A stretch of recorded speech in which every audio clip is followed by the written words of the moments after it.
찬미 예수님, 한 주일 동안 잘 지내셨나요?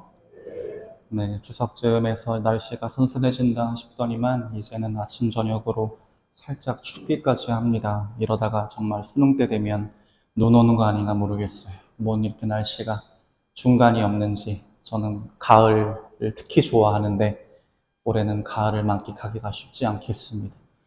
이번 주는 연중 제27주일이고 하느님께서는 너희에게서 하느님의 나라를 빼앗아 그 소출을 내는 민족에게 주실 것이다 라는 말씀을 중심으로 살펴보도록 하겠습니다. 미국의 전임 대통령인 트럼프 대통령 재임 시절에 미국은 파리 기후변화협정이라고 하는 조약에서 탈퇴하기로 결정하였습니다. 아마 환경 문제에 관심을 많이 가지고 계신 분들은 어떤 조약인지 아실 거예요.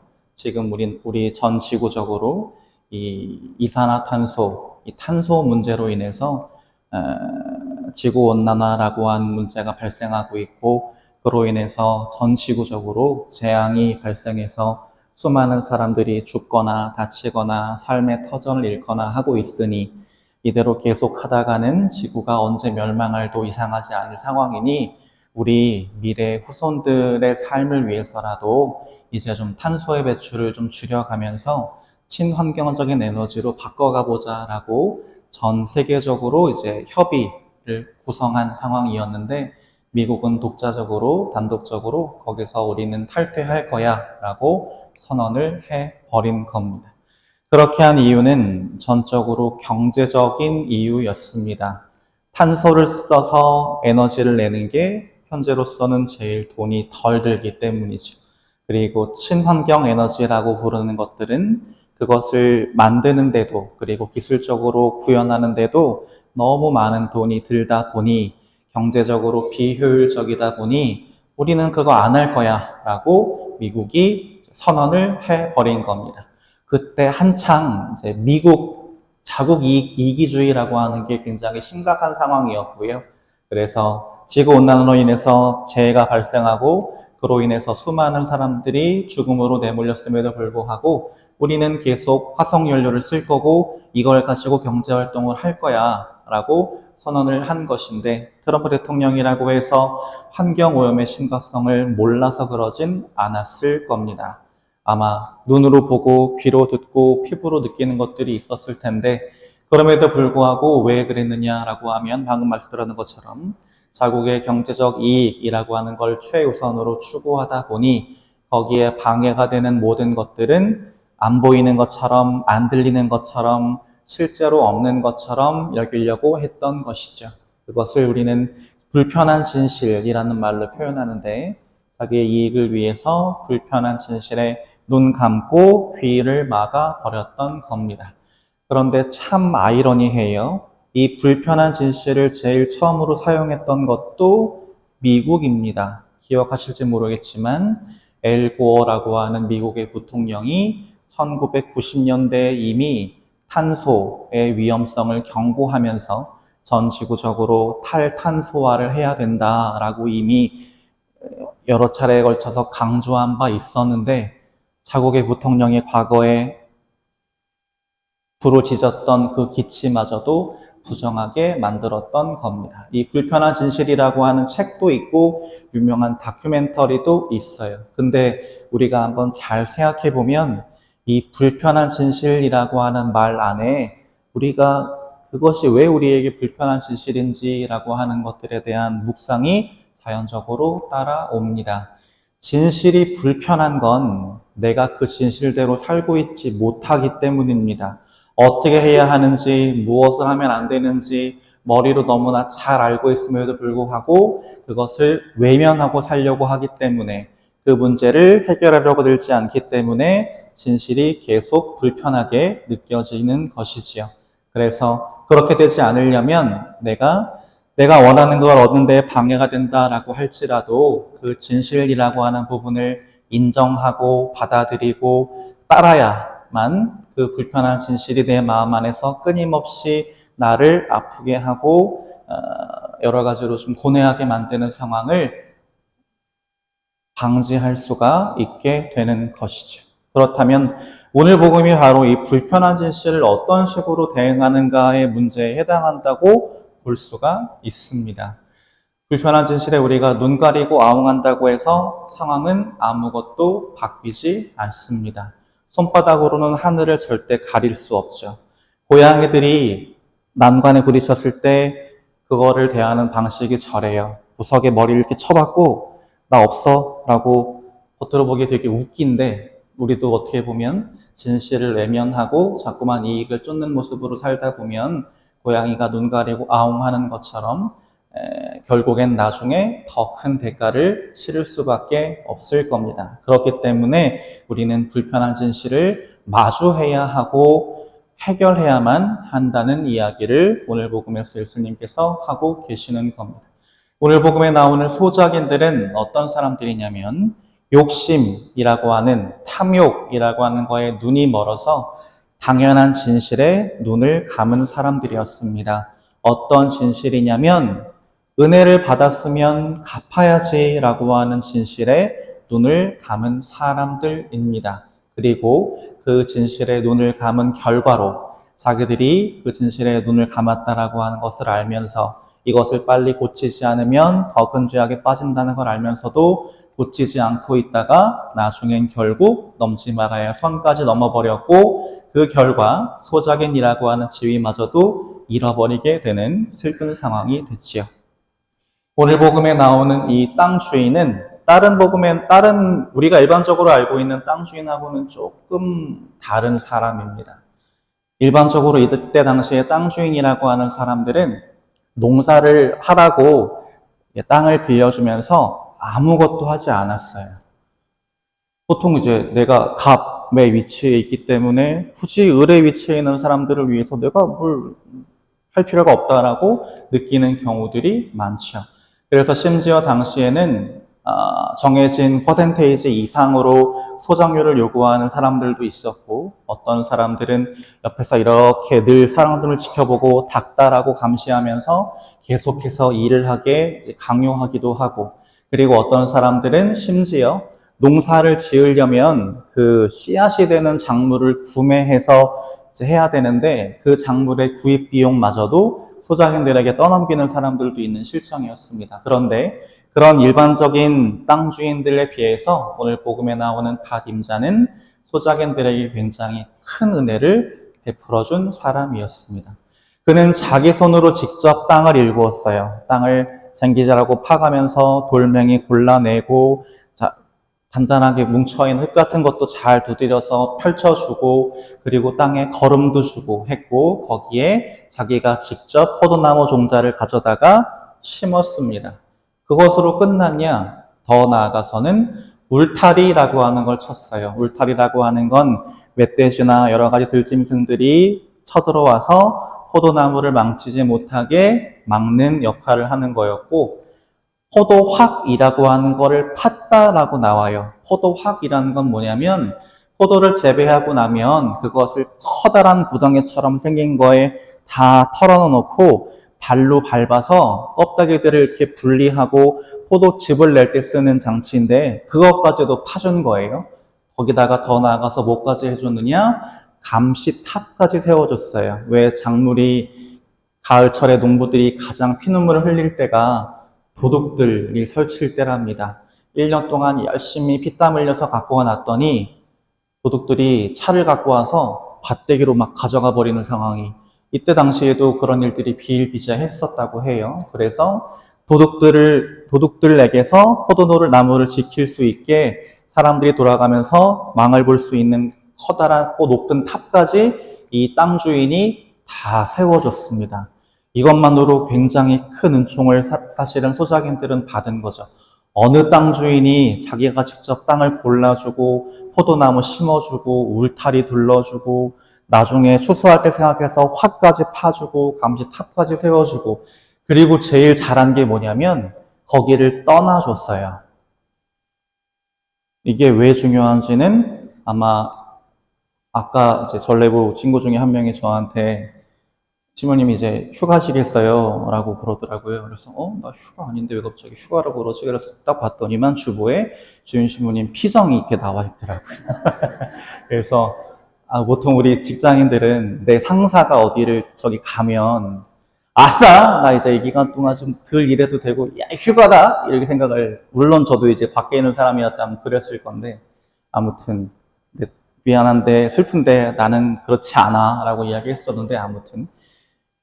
윗사람이 옆에서 이렇게 계속 있으면서 일을 똑바로 하나 안 하나 지켜보는 것만큼 스트레스 받고 힘든 게 없어요. 근데 이 포도밭 주인은 그걸 너무나 잘 알았기 때문에 소작인들이 눈치 보지 않고 마음껏 자기들이 원하는 대로 일할 수 있게 일부러 자리를 피해주기까지 합니다. 그 정도로 배려와 사랑이 넘치는 사람이었어요. 그렇다면 이제 소작인들이 할 일은 하나밖에 없었어요. 포도나무를 잘 관리해 주는 것, 가지가 웃자라지 않게 쳐주는 일 정도, 그리고 혹시라도 벌레가 생기면 벌레들을 잡아주는 정도만 하면서 포도나무의 열매가 맺히기를 잘 기다렸다가 그 맺은 열매를 잘 수확해서 그 중에 일부를 정해진 만큼의 세금을 땅 주인에게 감사하는 마음으로 정말 올 한 해 감사했습니다 라고 내어주면 될 일이었습니다. 그랬다면 모두가 행복했을 거예요. 그런데 오늘 복음에 나오는 소작인들이 그랬던가요? 그러지 않았습니다. 뭐라고 나오냐면 주인이 종들을 보내서 당연히 자기가 받아야 할 몫을 주세요라고 했을 때 어떻게 했느냐? 그 종들을 붙잡아서 하나는 매질하고 하나는 죽이고 하나는 돌을 던져 죽이기까지 하였다라고 오늘 복음에서 기록하고 있습니다. 이 정도면 거의 싸우자는 거죠. 매질하는 것조차도 화나는데 심지어 목숨을 빼앗고요. 돌을 던져 죽이는 건 주인이 보낸 종을 뭘로 취급하는 거냐면 절대 사람이 지어서는 안 되는 큰 죄를 저지른 아주 극악무도한 죄인 취급했다는 뜻이에요. 저 당시에 사람을 땅에 박아놓고 돌을 던져 죽이는 투석형은 그 사람이 진짜 큰 잘못을 저지른 죄인일 때만 쓰는 아주 가혹한 사형의 방식이었는데 자기들이 도대체 뭐라고 주인이 보낸 종들에게 그런 식으로 대했던 겁니다. 그러자 이제 주인의 마음속에서 아마 저런 생각이 들었지 않았을까 싶어요. 오늘 제일독서에도 포도밭을 일구었다가 제대로 된 결실을 얻지 못해서 슬퍼하는 주인의 이야기가 나오는데 거기에 보면 내 포도밭을 위해서 내가 무엇을 더 해야 했더란 말이냐? 내가 해주지 않은 게 도대체 무엇이란 말이냐? 나는 좋은 포도가 맺기를 바랐는데 어찌하여 들포도를 맺었느냐라고 탄식하는 주인의 목소리가 저 소작인들에게도 들리지 않을까 싶습니다. 정말 주인의 입장에선 저런 이야기가 나올 거예요. 도대체 내가 뭘 더 해줘야 되냐? 내가 너희들에게 뭘 잘못했니? 왜 나한테 그러는 거니? 라는 마음이 들 수밖에 없을 겁니다. 그래서 오늘 제일독서에서 주인이 들인 정성이 무색하게 들포도만 잔뜩 열린 포도나무의 모습은 결국 무엇과 같으냐? 오늘 복음에 나오는 감사와 찬미라는 열매를 맺지 못하고 마음속에 탐욕만 가득 차서 주인이 보낸 종들을 죽이기까지 했던 오늘 복음 속 소작인의 모습과도 닮아 있습니다. 그리고 주인의 은혜를 원수로 갚은 그 배은망덕한 사람들 앞에 펼쳐질 미래는 당연히 멸망일 겁니다. 그런 이야기를 예수님께서 오늘 복음에서 우리에게 들려주고 계시는 것이죠. 사실 오늘 복음에 나오는 소작인들은 우리 자신의 모습입니다. 왜 그럴까요? 지금 우리는 세상이라는 데에 살고 있죠. 우리가 인간이 가장 크게 하는 착각이 뭐냐면 내가 지금 입고 있는 옷, 살고 있는 집, 먹고 있는 음식, 누리고 있는 모든 혜택들은 다 내 능력과 힘으로 따낸 거야. 그러니까 다 내 거고 내 마음대로 할 거야. 건드리지 마, 이씨. 생각하는 게 우리 인간들이 갖고 있는 가장 큰 착각이자 오해라고 할 수 있죠. 그런데 생각해보면 우리가 숨 쉬고 발에 땅을 딛고 살아가는 이 세상을 하느님이 만들어 주시지 않았다면, 그리고 하느님께서 우리 선조들에게 생명이라는 걸 주시지 않았다면, 그리고 선조들을 통해서 하느님의 사랑이 우리에게 전해지지 않았다면 맨손으로 아무것도 가진 것 없이 세상에 태어난 우리가 지금 이렇게 많은 것들을 누리면서 기쁘게 살 수는 없었을 겁니다. 그런데 우리는 하느님께서 우리를 위해서 이 세상이란 포도밭을 만들어주시고 우리를 사랑으로 지켜봐주고 계시는 거에 비해서 우리는 과연 그분에게 마땅한 그분의 몫을 내어드리고 사는가라고 하는 모습을 생각해 본다면 사실 우리는 잘 안 그러고 있지. 우리는 하느님께서 만들어주신 세상이라고 하는 포도밭을 잘 관리해서 좋은 열매를 맺도록 해야 할 책임을 갖고 있는 사람들입니다. 그리고 또한 그 세상에서 나오는 소출들 중에 일부는 하느님의 몫으로 따로 떼어 놓아서 그것이 하느님 뜻에 맞게 잘 사용될 수 있도록 해야 할 의무 또한 지니고 있는 우리는 소작인이자 관리자라고 할 수 있습니다. 그런데 우리는 너무 자주 이 관리자라고 하는 직무를 망각하고 내가 주인이 되려고 해요. 그래서 내 마음대로 할 거고 내가 하고 싶은 대로 다 할 거고 나 혼자만 먹고 잘 살 거야 라는 마음을 가지게 돼서 그 마음으로 누군가를 다치게 하고 누군가를 살지 못하게 만들죠. 그런 모습이 바로 오늘 복음에 나오는 소작인의 모습과 다를 바 없다라고 예수님은 우리에게 이야기하고 계시는 겁니다. 소작인들에게는 분명히 여러 차례 기회가 있었어요. 종들을 보냈을 때, 야, 우리가 이러면 안 되지. 땅 주인님이 우리를 위해서 얼마나 많은 걸 해주셨는지 기억 안 나?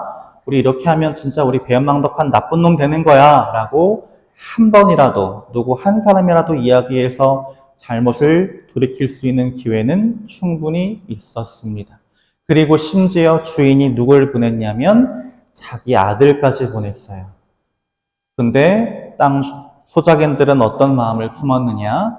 자, 저자가 상속자다. 저자를 죽여버리고 우리가 그의 상속재산을 차지하자라고 자기들끼리 말하면서 실제로 그 아들을 죽여버리는 만행을 저지르고 말지요.